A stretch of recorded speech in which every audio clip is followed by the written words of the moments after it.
మరి కాసేపటి క్రితమే లాస్య నందిత గారి డెడ్ బాడీని కూడా తీసుకురావడం జరిగింది గాంధీ హాస్పిటల్ నుంచి. సో సగౌరవంగా తీసుకొచ్చారు. అందరూ కూడా వాళ్ళ ఇంటి నందిత గారి ఇంటి దగ్గర కూడా అందరూ పోలీస్ బందోబస్తు అదే విధంగా అందరూ కూడా ఇక్కడే తండోపతండాలుగా ఉన్నటువంటి సందర్భం కూడా ఏర్పడింది.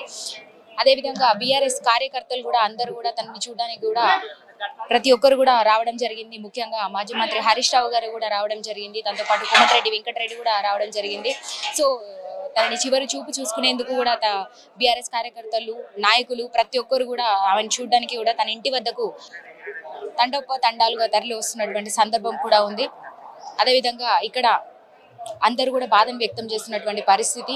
అదేవిధంగా కొన్ని వార్తలు కూడా తలెత్తుతున్నటువంటి పరిస్థితి కూడా ఉంది. ఆమెని లారీ ఢీకొట్టడంతో ఆమె రోడ్డు ప్రమాదంలో చనిపోయిందని చెప్పేసి, ఆమె కారు డివైడర్ గుద్దుకుని చనిపోయిందని చెప్పేసి మరికొంతమంది, అదేవిధంగా ఇట్లాంటి కొన్ని వార్తలు కూడా వస్తున్నటువంటి పరిస్థితి కూడా ఉంది. మీరు ఒకసారి చూసుకుంటే బీఆర్ఎస్ కార్యకర్తలు నాయకులు అందరూ కూడా ఒక్కసారి తరలించేటువంటి పరిస్థితి ఒకసారి మీరు విజువల్ చూసుకోవచ్చు. సో గాంధీ హాస్పిటల్ నుంచి కూడా తన డెడ్ బాడీని కూడా తీసుకురావడం జరిగింది. ఇంటి దగ్గర అందరు కూడా చాలా బాధను అయితే వ్యక్తపరుస్తున్నారు. చాలా అసలు హఠాత్తుగా జరిగింది. చిన్న వయసులో ఒక ఎమ్మెల్యేగా ఉన్నటువంటి తను చనిపోవడం జరిగిందని కూడా బాధను వ్యక్తపరుస్తున్నారు. ఒకసారి విజువల్స్ మీరు చూసుకోవచ్చు. అందరు కూడా ప్రతి ఒక్క కార్యకర్తలు కూడా రావడం జరుగుతున్నటువంటి పరిస్థితి ఉంది. చివరి చూపు చూసుకునేందుకు కూడా ప్రతి ఒక్కరు కూడా తరలి వస్తున్నటువంటి పరిస్థితి కూడా ఈ రోజు కనపడుతుంది. సార్ అసలు ఎట్లా చూడొచ్చు ఈ మరణాన్ని? దాదాపు 3 సార్లు కూడా అంటే ఒకటే 1 by 1 కూడా ఒకసారి లిఫ్ట్ లో ఇరుక్కుపోవడము, ఇంతకు ముందు కూడా ఒకసారి రోడ్డు ప్రమాదం నుంచి తప్పించుకోవడం జరిగింది. ఇప్పుడు ఏకంగా అసలు మరణించారు. ఇట్లా 3 సార్లు జరగడం ఎట్లా చూడొచ్చు? లాస్య ఫస్ట్ ఆఫ్ ఆల్ ఒక యంగ్ కార్పొరేటర్ గా మేమందరం కూడా ఫస్ట్ టైం తెలంగాణ వచ్చిన తర్వాత కార్పొరేటర్స్ గా అందరం పనిచేయడం జరిగింది. దాంతో పాటే మరి వాళ్ళ నాన్న చనిపోయిన అనంతరం మరి ఆమె ఎమ్మెల్యేగా గెలవడం 2.5 నెలల్లోనే మరి ఈ సంఘటన జరగడం చాలా దురదృష్టకరం. మరి అది అందరు చెప్తున్నారు. మరి 13, 23, 23 చెప్తున్నారు. మరి ఆమె లిఫ్ట్ లో సందర్భమైనా లేకపోతే రీసెంట్ గా మొన్న చెలో నల్గొండ కాల్లో కూడా మరి కార్ యాక్సిడెంట్ అయ్యింది. దాంట్లో ఒక హోంగార్డ్ కూడా చనిపోవడం జరిగింది. మరి లాస్య దాంట్లో నుంచి తప్పించుకోవడం జరిగింది. కానీ మరి ఇది విధి మరి చెప్పలేం. ఈ రోజు ఆమె ఇట్లా చనిపోవడం చాలా దురదృష్టం. మూడోసారి అసలు అంటే 3 సార్లు హెచ్చరించినట్టుగా కూడా అది ఏం ఒక ఈసారి మాత్రం తప్పించుకోలేకపోయింది. మరి మా అందరినీ కూడా అన్న అనుకుంటే మరి చాలా యంగెస్ట్ కార్పొరేటర్ గా ఉండే మరి హై ఆస్పిరేషన్స్ ఆమె పనిచేయడం జరుగుతుంది. ఈ రోజు రియల్ గా కూడా మరి యంగ్స్టర్స్ కి ప్లస్ అట్లనే బీఆర్ఎస్ కి కూడా ఒక తీరని లోటు అయ్యింది ఒక ఎమ్మెల్యే చనిపోవడం. ఇది రోడ్ అంటే కొన్ని వార్తలు ఎట్లా వస్తున్నాయంటే ఒక లారీ ఢీ కొట్టడంతో చనిపోయారని, అదేవిధంగా డివైడర్ కి గుద్దుకొని, అసలు నిజానికి డివైడర్ కి గుద్దుకొని చనిపోయారా అతి వేగంగా వల్ల, అంటే వాళ్ళ డ్రైవర్ చేసినటువంటి తప్పిదమై ఉంటుందంటారా, లేదంటే నిజంగానే లారీ ఢీ కొట్టడం వల్ల చనిపోయిందంటారా? ఏం చెప్తారు? అంటే తప్పిదం అంటే అది మార్నింగ్ ఎర్లీ అవర్స్ కాబట్టి మేబీ అంటే ఒక రెప్పపాటు దాంతో కూడా ఇటువంటి యాక్సిడెంట్ జరగవచ్చు.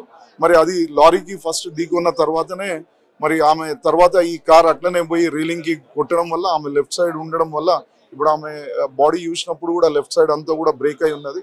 అంటే పళ్ళు అదంతా హెడ్ పైన కూడా మేజర్ ఇంజరీస్ ఉన్నాయి. కాబట్టి మేబీ అంటే ఇది అందరికీ కూడా ఒక చిన్న అదైతే అనిపిస్తున్నది. అది ప్రాపర్ ఎంక్వైరీ అయిపోయిన తర్వాతనే మరి దాని గురించి తెలుస్తుంది. నందిత గారు హఠాత్తుగా ఇట్లా రోడ్డు ప్రమాదంలో చనిపోవడాన్ని ఎట్లా చూసారు? దాదాపు 3 సార్లు కూడా ఆవిడ ఇట్లా అంటే మరణం దాకా వెళ్ళి కూడా తిరిగి వచ్చినటువంటి సందర్భం కూడా చూసాము. ఒకసారి లిఫ్ట్ లో ఇరుక్కోవడం, అదేవిధంగా ఇంతకు ముందు కూడా రోడ్డు ప్రమాదం నుంచి తప్పించుకొని బయటపడ్డారు. మరి ఈసారి తప్పించుకోలేకపోయారు ఆవిడ. ఏం చెప్తారు? ఏదేమైనా విచారకరమైన విషయము. అమ్మాయికి ఫ్యూచర్ ఉంది. సాయాన్న విన్న అభిమానంతో ముఖ్యమంత్రి గారికి వారి పైన ఉన్న సదుపాయంతో టికెట్ కూడా ఇచ్చినారు. వారి హఠాత్ మరణం, సాయాన్న గారి హఠాత్ మరణం తీరని లోటైనప్పటికీ ఆ కుటుంబాన్ని ఆదుకోవాలి, ప్రజాసేవలో ఉంచాలి అనే సంకల్పంతో ముఖ్యమంత్రి మా కేసీఆర్ గారు తిరిగి ఆ కుటుంబాన్ని టికెట్ ఇవ్వాలని చెప్పి నాయన గారితో కలిసి తిరుగుతూ ప్రజలతో సంబంధం ఉన్న లాస్య నందితకి ఇవ్వాలని చెప్పి నిర్ణయించి టికెట్ ఇవ్వడం జరిగింది.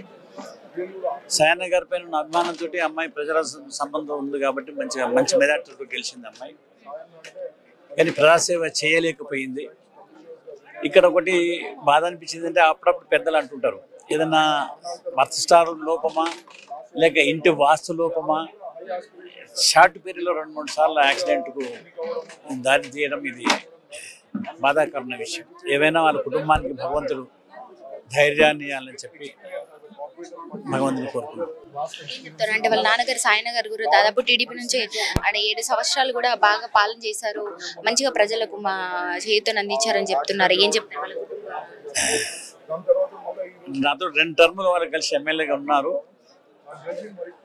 ముఖ్యమంత్రి గారితో చాలా ఏళ్ళు సంతున్నారు. ఎందుకంటే ముఖ్యమంత్రి గారు ఒకప్పుడు వారు మా కేసీఆర్ గారు కలిసి ఒకటే పార్టీలో పనిచేసినారు. వారి సాదాసీదా ప్రజలతో కలిసి తిరిగేదో, సాధారణంగా ఉండేదో, ఆ అభిమానంతో మళ్ళీ పార్టీకి ఇక్కడ మా పార్టీలో కూడా ఇక్కడికి వచ్చిన తర్వాత కూడా మళ్ళీ టికెట్ ఇచ్చింది, గెలిచిన ప్రజాసేవ క్షేత్ర క్రమంలో హార్ట్ అటాక్ తోటి పోవటం బాధాకరణమైన. కుటుంబాన్ని ఆదుకోవాలని చెప్పి ప్రజాదరణ ఉన్న కుటుంబాన్ని మళ్ళీ ప్రజలలో ఉంచాలని చెప్పి ముఖ్యమంత్రి టికెట్ ఇవ్వటం, సాయన్న పారిగా ఉన్న అభిమానంతో మళ్ళీ అమ్మాయిని గెలిపించుకున్నారు. అమ్మాయి కూడా ప్రజా సంబంధం ఉంది. ఏదేమైనా భగవంతుడు వారికి ధైర్యాన్ని, ఆరోగ్యాన్ని అని చెప్పుకుంటారు. బీఆర్ఎస్ పార్టీలో లోటు తీరకుండా వెళ్ళిపోయినట్టుగానే చూడొచ్చా? ఇది తీరని లోటే.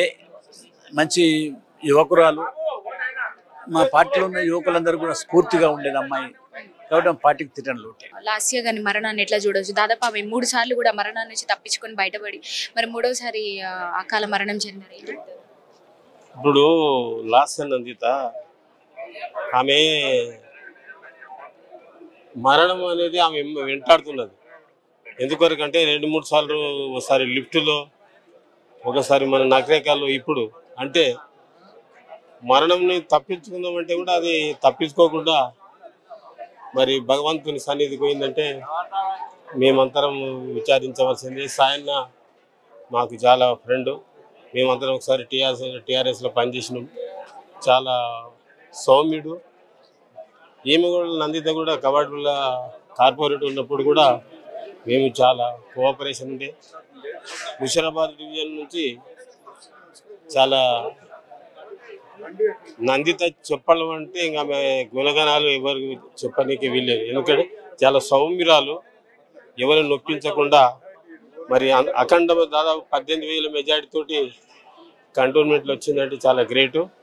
ఇది కంటోన్మెంట్ అంటే చాలా క్రిటికల్ పొజిషన్ అయినా కూడా ఆమె తండ్రి పైన అభిమానం, ఆమె చేసిన సేవకు ఆమె వచ్చిందంటే ఆమెకు భగవంతుడు ఎల్లప్పుడూ కూడా ఆశీర్వదించాలని వాళ్ళ కుటుంబానికి వాళ్లకు మేము మనస్ఫూర్తిగా భగవంతుని ప్రార్థిస్తున్నాం.